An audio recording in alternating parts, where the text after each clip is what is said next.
As the dawn breaks over Melbourne, the city breathes its first light. Trams awaken the street. Coffee aromas drip from the hidden laneways. And the skyline stretches proud and familiar. There is where our journey begins.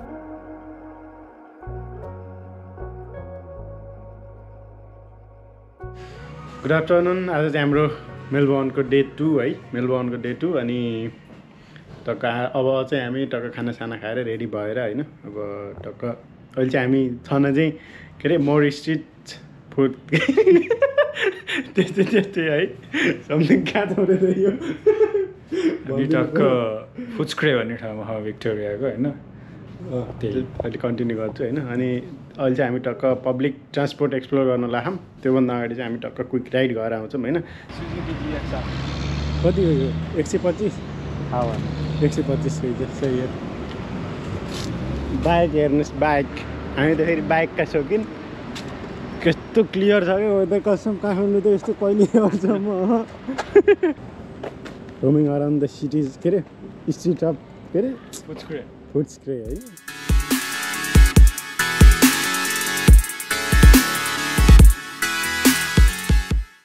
यो चाहिँ हाम्रो सन्दीप दाइ हुनुहुन्छ दाइ welcome to my blog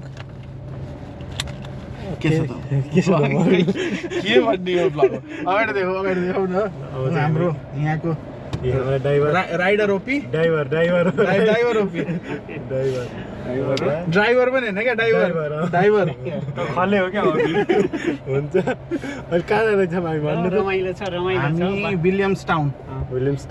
town त्यहाँ एउटा port जस्तो छ हजुर मिलिट्री सिप हैन त्यो त्यहाँ मिलिट्री अस्ट्रेलियाको नेभीको मिलिट्री सिप छ त्यही हेर्न जाने हो यसो झ्याल खेल्नु त दाइ मैले उता गर्दै गर्छु हामीले जान्दैनौँ कहाँ हो के हो मलाई पनि धेरै थाहा छैन कता रे फेरि विलियम्स टाउन ला Williams town These my dollars make it hurt.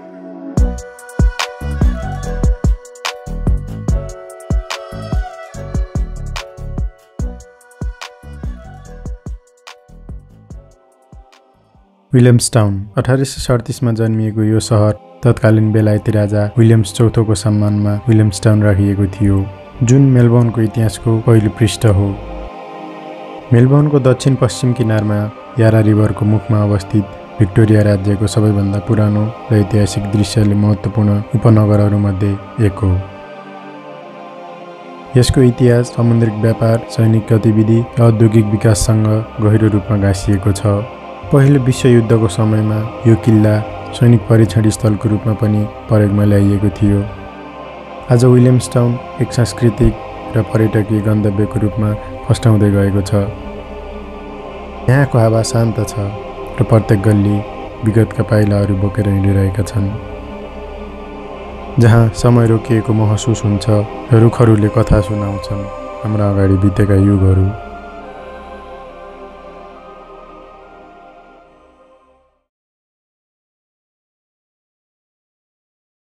Train चढ्ने अनि टक्क सिटी एक्सप्लोर गर्न जाँदैछौँ होइन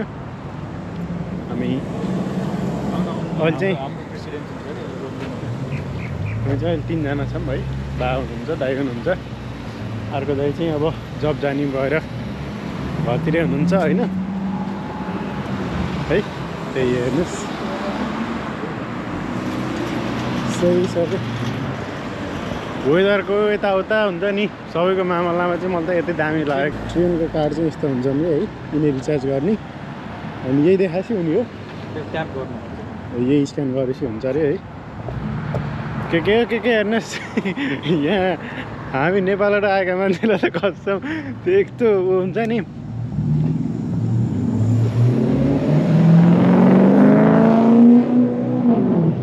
गाह्रो छ हेर्नुहोस् तपाईँको यस्तो आवाज त नेपालमा त रेयरली नै सुन्न पाइन्छ है कहाँ थिएँ म पनि हुन्छ नि वेदर स्वेदर यताकै हुन्छ नि RJDS-मा बस्ने बानी लाग्यो यहाँ त जम्मा 50 हो कि कति छ क्या त्यो कस्तो मलाई त छुट्टै लाग्यो हेर्नु यस्तो क्लियर छ क्या त्यो गर्दा होइन सही हो जहाँ पातेबाट बाटो क्रस गर्छ नि यहाँ हेर बाटो क्रस गर्ने छ यो दिदी हो यो दिएपछि उहाँ यसले रजिस्टर गर्छ यहाँ अब बाटो क्रस गर्ने भयो भनेर अनि यो खिचिसकेपछि उहाँ ग्रिन बल छ अनि बल्ल जाने कि भनेपछि ग्रिन बल अब यहाँ चाहिँ हामी भन्ने जस्तो त्यसले रजिस्टर गरेको यहाँ पेडिस्ट्रियन आयो भनेर रजिस्टर गऱ्यो यसले अनि अब चाहिँ त्यहाँ हरियो बल छ एकछिनमा सबै ट्राफिकको म्यानेजमेन्ट त्यसरी आउँछ नि त्यति उता हरियो बल्यो नि उताको त्यसै हरियो बल छ अनि बल्ल हामी सही रहेछ है त्यतिसम्म पर्खिने तर ट्राफिक नि कस्तो वेल म्यानेज के हुन्छ नि काठमाडौँमा एउटा ट्रक भित्रतिर छिरो भने होइन पुरै दिउँसभरि बाटो ब्लक हुन्छ यहाँ त छैन यहाँ त्यत्र अझ त्योभन्दा ठुला होइन कस्तो सही हो क्या तर ट्रेनको प्लेटफर्म ट्रेनको प्लेटफर्मै त यो ट्रेनको स्टेसन छ कि अब त्यहाँ त माथि होइन त्यहाँ गएर चाहिँ हामी सिटी जाँदैछौँ सिटी ट्रेन आयो खाली हो यो आएर टेस्ट ट्रेन रहेछ एकदम खाली मेट्रो टनल भन्ने बन्दैछ यहाँ ए हजुर त्यसैको टेस्ट ट्रेन जाम कता जिन्दगी रातोवाला हजुर फेरि गाउँतिर जाने ट्रेन यो इलेक्ट्रिक ट्रेन भयो त्यो डिजलबाट चल्ने ट्रेन त्यो गाउँतिर मात्रै म त पहिला हेर्छु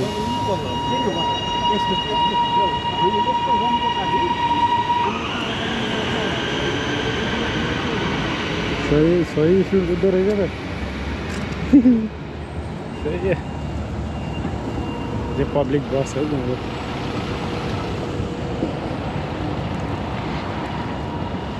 सही हो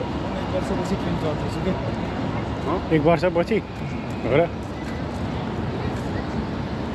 बा मान्छे त बल्ल देखिनु लाग्यो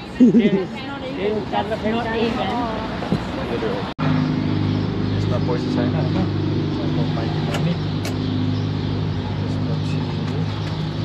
कस्तो एकचोटि काटेपछि आजलाई हुने हो कि कस्तो हो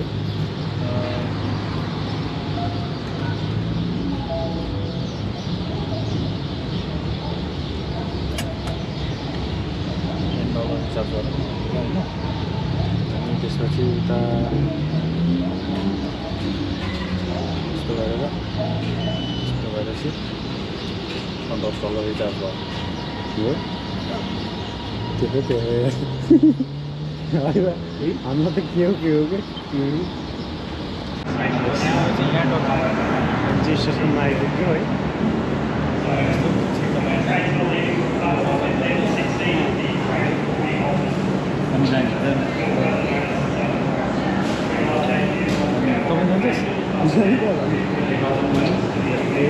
पास भएँ ल म पास भएँ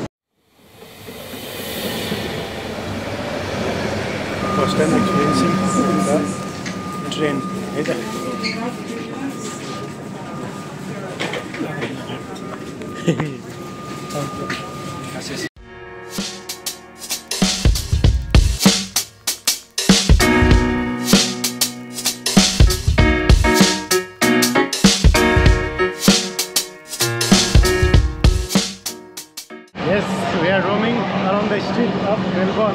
साउथ ब्याङ्क जाँदैछौँ हामी अहिले स्टेसनबाट बाहिर निस्किएर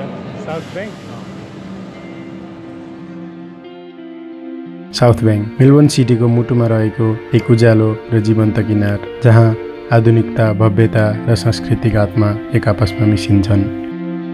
यारा रिभरको किनारमा फैलिएको साउथ ब्याङ्क एउटा जादुमय कानभास हो जहाँ बत्तीहरू चम्कन्छन्, सङ्गीत बग्छ अनि जीवन निरन्तर चलिरहेको हुन्छ। सहरका ठुला गगनचुम्बी भवनहरू यारा रिभरमा प्रतिबिम्बित हुन्छन्, जस्तै सपना जसले आकाङ्क्षाहरू छोइरहेका छन्। Melbourne arts centre, national gallery of Victoria जस्ता सांस्कृतिक केन्द्रहरूले यो ठाउँलाई अझै प्रेरणादायक बनाउँछ भने क्राउन क्यासिनोको नाइट लाइट्सहरूले सहरलाई कहिले नसुत्ने बनाइदिन्छ।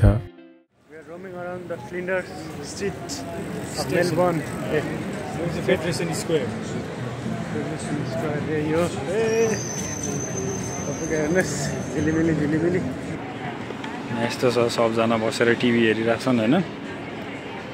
यस्तो यो फेडरेसन स्क्वायरमा धेरै प्रोग्रामहरू यता हुन्छ त्यो नभएको बेलामा चाहिँ टक्क यस्तो टिभीमा के लगाइदिन्छन् कि यस्तो स्क्रिन छ एउटा त्यो प्रोग्रामहरू लगाइदिन्छन् अनि टक्क मान्छे आएर यसरी बसेर पुरा गुड वेदर इन्जोय गर्न पाइन्छ क्या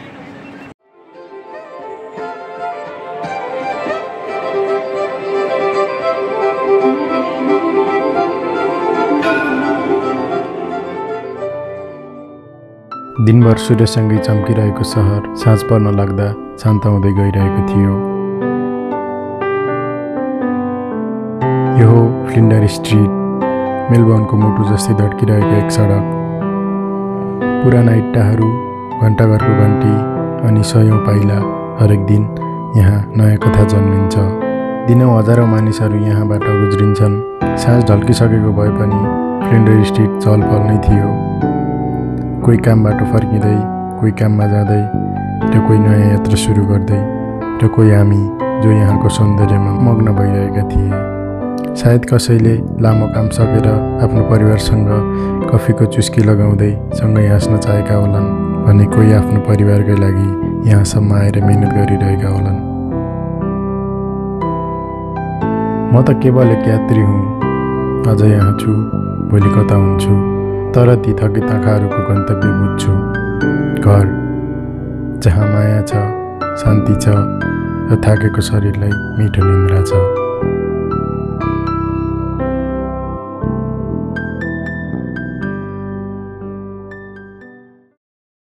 तपाईको हेर्नुस् जिउँदै स्वर्ग गए जस्तो।